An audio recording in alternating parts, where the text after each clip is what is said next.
that binds. It does not fracture and scatter. But love is bringing people, situations, and things into a total state of harmony. It has been referred to as love as the great harmonizing agent. God is love. So who is the harmonizer? God. All things in God. Love sees only good. Therefore, when we see only good, what happens? Our good must be made manifest. It must come. Love is the healer. It draws order. In the sight of love, all conditions must yield. All we have to do is stay in faith. So we have love as a resource. So will we use it? When the man fixed his attention on them, he was raised in consciousness. He was raised in consciousness to the point that something happened. It said that when Faith or Peter reached and gave him his hand, that as he pulled him up, immediately his ankles and feet found strength. So why don't we find strength in a lot of situations? Because we don't reach and allow faith to pull us up. Do you see? So, in whatever it is, I know I've been going through some challenges myself, but you know what? I still know where my faith is. That's why I'm going to keep right on pushing. I'm going to keep on pushing and doing what I feel God has for me to do. To know what you have is empowerment. You know, I've been talking all year now on your spiritual identity. Why?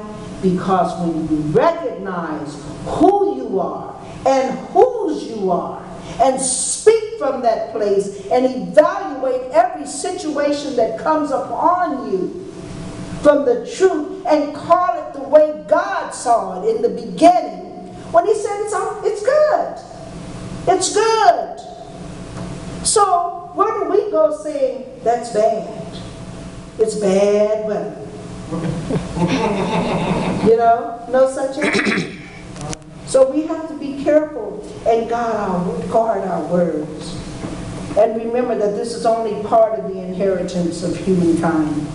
Isn't that rich? When we realize we talk about our spiritual inheritance. Remember the song, God Bless the Child that has this song? Yes. I used to listen to that song. Them that's got get, them that's not shall lose.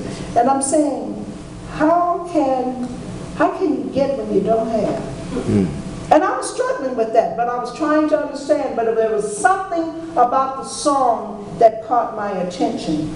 But you know what I thought about? When you start with what you have, when you start from the standpoint of faith, knowing that there is a way, love, knowing that the universe is not against you, that all things will seek to say yes if we open up ourselves for it, well, that's your first seed thoughts that you're working with. That's what you plant and cultivate.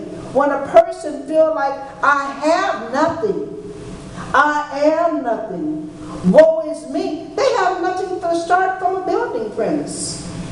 Notice, that's the reason why the mind. What is your mind feeding you? What is it telling you? What are you listening to? So what are your hopes? What are your dreams? Even those are seeds. You know how people sit and they daydream. I was looking at Tyler Perry as he was being interviewed by Oprah. And I was looking at the man's great success to be as young as he is. And then you stop and you listen to his story and understand that he used to sleep under bridges and sleep out in the car. You know, nobody wanted his work. I remember he said one time he took everything he had and turned it to an investment in one of his productions. And it just went belly up. And it said it cleaned him out. But guess what? Those ideas, they stayed. They remained. He cultivated. He went through what he had to go through. And see, sometimes we don't have the patience enough to allow the faith and the love to blaze that breakthrough for us. You know? But he reached his breakthrough point. Now look at it. Man have one of the largest production companies, and he said, forget it, I don't even have to go out to Hollywood. I'm going to create it here where I am, you know? And so not only is he a blessing to himself, but look at the jobs and what have you that were created right there. People that he's given a voice, and he remembers, and that's what I love, as he gives other people opportunities. So, we have the resources that are part of our divine nature. So let us turn within. Let us accept these ideas. They are ours. This is our true identity. This is divine expression of God.